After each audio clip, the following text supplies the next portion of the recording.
من النهارده هتشوي من غير اي دخانه. بقولك هتشوي من غير اي دخان، بس تعملي زي ما انا هعمل بالظبط وزي ما هقولك. وانت هتشوي من غير اي دخان ومن غير اي حاجه، ولا هتملي بيتك بالدخان، ولا هتشم ريحه مش حلوه، ولا حد هيقولك في دخانه ولا اي حاجه، وهتشوي براحتك وهتعملي اللي انت عايزاه.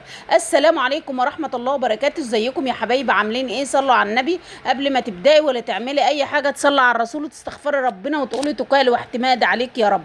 ما تنسيش تحط اللايك وتشتركي في القناه وتفعلي زر الجرس عشان يوصلكم كل جديد. الاكله دي لازم تاكلها مشويه في الصيف. ليه بقى لازم تاكلها مشويه في الصيف؟ عشان ما تتعبيش وعشان ما تشربيش ميه. يعني احنا عايزين نشرب ميه كتير، بس عشان ايه؟ ما تبقيش ملهوفه على الميه قوي وما تتعبيش منها يعني، وبطنك تنتفخ. هتاكليها اعمليها بنفس الطريقه اللي انا هعملها بيها دي بالظبط، وانت لا هيجيلك انتفاخ ولا اي حاجه. وهتشوي بقولك من غير اي دخانه خالص. دلوقتي جبنا 3 حبايات من الطماطم قطعناهم، وجبت بصلايه صغيره، وجبت خضره مشكله شبت وكزبره وبقدونس. ودلوقتي دي هرست الشطه بالثوم، هرست الشطه بالثوم اللي انا عاملاها معاكم. ونزلت بمعلقه كمون، نزلت بمعلقه كاري، نزلت بمعلقه شطه. الاساسي في الاكله دي اعمليها بالكاري، بس اعمليها بالكاري وانت هتحس بطعم تاني. ودلوقتي هنزل بالليمون بتاعي. دولت ايه؟ حوالي 5 ليمونات. لو عندك ليمونتين ماشي، وحسب الكميه برضو اللي انت هتعمليها. هترجع للكميه اللي انت هتعمليها وهتقلبيها تقليبه محترمه. وهنجيب ايه؟ السمك بتاعنا. معانا سمك صغير طعمه زي العسل وزي السكر، ومعانا سمك كبير متنضف وزي العسل وزي السكر زي ما انتوا شايفين كده. انا هخليكي تشويه من غير لا نقطة زيت ولا يلزق معاكي، لا هيلزق معاكي ولا نقطة زيت ولا دخانة. وهتشوفوا كل حاجة قدامك دلوقتي على الطبيعة. دلوقتي ديت ايه؟ الدقة من اللي انا عملتها معاكم. بصي ما اقولكيش، والله بس جربي السمك المشوي بتاعك بالتتبيلة دي ملهاش حل. 3 حبايات من الطماطم، خضرة مشكلة شبت وبقدونس وكزبرة، بصلاية صغيرة، هرسة الشطة بالثوم، كمون، كاري، فلفل اسود. طبعا مش هنحط ملح عشان هرسة الشطة بالثوم فيها ملح. تمام. وشوية شطة. دلوقتي انا ملحت السمك بتاعي وشيلته على جنب قيمة ساعة. دلوقتي نزلت بمعلقتين من الخل على الدقة، على نفس الدقة، ونزلت بشوية شوية بشر جزر وشويه ميه صغيرين حوالي نص كوبايه. ما تحطيش اكتر من كده. طبعا انا ما حطيتش الخل في الاول. ليه؟ لان الخل بيهري السمك. دلوقتي جبت الرده بتاعتي اهي زي ما انتم شايفين كده، وهشويه بالرده ومش هتلاقي اي دخانه ولا اي حاجه خالص. وجبنا السمك بتاعنا، يعني هتمسكيه بقى ايه في الرده، بقى تغلفيه في الرده بتاعتك ولا اي حاجه، هي رده بس، ما تحطيش عليها اي حاجه تاني. طبعا السمك ده انا بغسله، بمسكه انضفه كويس واغسله كويس، واروح رش عليه شويه ملح وحطاه في المصفى زي ما انتم شايفين كده، وسايباه قيمه ساعه يشرب من الملح. بعد كده بعمل له التتبيله اللي انتم شفتوها دي، التتبيله اللي انتم شفتيها. دلوقتي بص، انا ما حطيتش اي حاجه، لا نقطه زيت ولا اي حاجه. حطيت الصاجه تسخن كويس. اهم حاجه الصاجه بتاعتك تسخن كويس قوي، الصاجه بتاعتك تسخن كويس قوي، وتروحي رصه السمك بتاعك. شوفوا انا رصيت السمك بتاعي زي ما انتم شايفين كده، لا نقطه زيت ولا دخانه ولا اي حاجه. وهتشوفوا على الطبيعه دلوقتي، وهقلبه معاكم وتشوفوه. انتوا شايفين في دخانه طالعه دلوقتي؟ ده ابني كان بدوق التتبيله، بيقول لي انا شامم ريحتها وانا قاعد بره يا ماما. بيقول لي انا شامم ريحه التتبيله وانا قاعد بره. يخش ياخد ويطلع زي ما انتوا شفتوا كده. قسما بالله لو عملتوه بالطريقه دي بقولك فظيع. شايفين ادينا قلبت اهو الناحيه التانيه، دخانه حاجه بسيطه خالص، كانك زي ما بتسوي اي اكل. هتقولي لي محروق، هقولك مش محروق وهوريهولك. طبعا الجنب ده ما كانتش طايله النار قوي. جبت بتنجانه بقى بشويها معاكم زي ما انتم شايفين كده، وهنظبط المسائل وهتشوفوا بقى اكله محترمه. اكلة صيف محترمة وخفيفة وجميلة، ما فيهوش ريحة الزيت. هتاكلي سمك ولا كأنك كلت سمك، خفيف وجميل، بقولك ما فيهوش ريحة الزيت. قسما بالله قسما بالله اللي احسن من اي حد. انا شويته من غير ولا نقطة زيت، زي ما انتوا شايفين كده على الطبيعة. السمك بتاعي كله شويته من غير نقطة زيت. طبعا هاخده احطه في الطبق، والتتبيلة بقى ايه، واخد بالمعلقة كده وتروحي شايلاه على طول عشان ما يطرش معاك. شايفين الجمال والحلاوة؟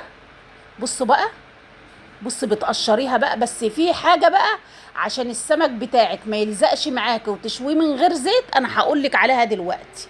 دي اهم خطوة هتعمليها.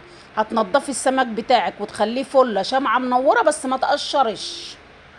اوعي تقشريه، لو قشرتيه سمك الشوي ما بيتقشرش. هتقشريه هيلزق معاك حتى لو بتشويه بالردة، يا اما تحط له زيت. مش عايزاه يلزق معاك هتحط زيت، مش عايزاه يلزق معاكي تحط زيت. فانا بشويه من غير زيت ولا اي حاجه، بس ما تقشرش. نضفيه وافتحي بطنه وكل حاجه. في ناس ما بتفتحش بطنه، بس لا انا بفتح بطنه. تفتحي بطنه وكل حاجه ويبقى فله شمعه منوره، بس اهم حاجه معاكي ايه، ما تقشرش. مش هتقشريه عمره ما هيلزق معاك. وزي ما انتوا شايفين كده، شايفين الدخانه حاجه بسيطه خالص، ولا هتشمي ريحه في شقتك، لا ولا كانك بتشوي سمك اصلا، ولا شقتك هتعبق بالدخانه ولا الكلام ده كله. شايفين بقى بشوي فلفل وبشوي شطه وكل حاجه. انا بقول لكم ولا في دخانه ولا في اي حاجه. بوقفها على جنب زي ما انتم شايفين كده، وهوريكم السمكتين الكبار وهوريكم اديكم شفتوا الصغير انا شويته عامل ازاي.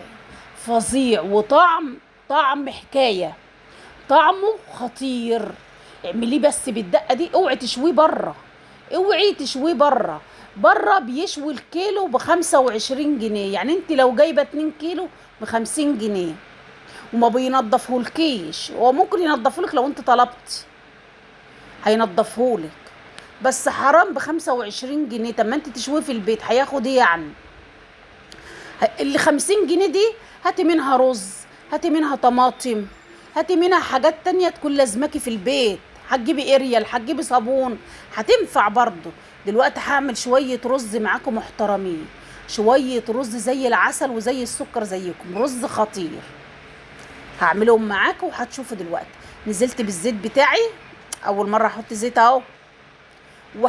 وحباية مستكة واحدة، ورقة لوري واحدة، حباية مستكة واحدة وورقة لوري واحدة، وكوبايتين من الرز. انت الرز ده بقى يرجع لك انت حرة الكمية اللي انت عايزاها. هتعملي كوباية، هتعملي 2، طبعا كوباية الرز عليها كوباية مية. دلوقتي نزلت بقى اديته تشويحة محترمة، سيحت المستكة مع الورق اللوري، خليتهم خدوا كده ودوا مع بعض، ورحت نازله بالرز بتاعي مقلباه تقليبه محترمه. كان عندي معلقتين قشطه رحت نازله بيهم، رحت نازله بالملح بتاعي. نزلت كوبايه الرز بتاخد معلقه ملح هرميه صغيره. نزلت بالميه بتاعتي زي ما انتم شايفين كده. طبعا ايه، كوبايه الرز بتاخد كوبايه ميه ومعلقه ملح بمعلقه الشاي وبس.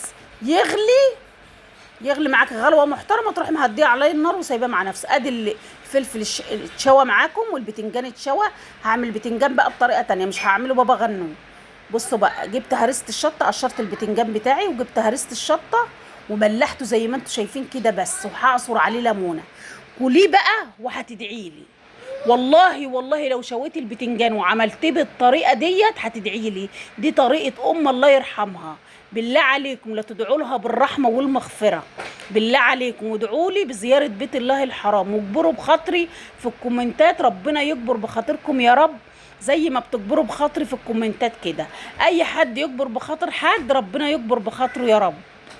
يا رب كل اللي يجبر بخاطري ربنا يجبر بخاطره يا رب.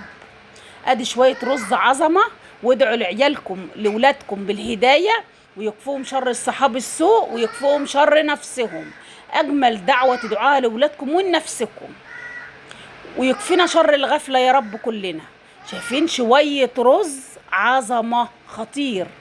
شويه رز، بقول لكم رز خطير، رز ابيض جميل تحفه تحفه بصراحه ربنا، طعمه يوديكي في حته تانية خالص، وشويه سمك يوديكوا في حته تانية خالص. هوريكي بقى السمك الكبير والصغير دلوقتي. شايفين اهو، شايفين بقى السمك ولا محروق ولا اي حاجه، ومستوي وابيض زي الفل. بس شايفين ولادي الريحه بقول لكم جامده جامده جامده جامده، بامانه ربنا يعني. اتفضلوا معانا، اتفضلوا معانا بقى. ما تنسوش تكبروا بخاطر، ما تنسوش تحطوا اللايك وتشتركوا في القناه وتفعلوا زر الجرس عشان يوصلكم كل جديد. والسلام عليكم ورحمه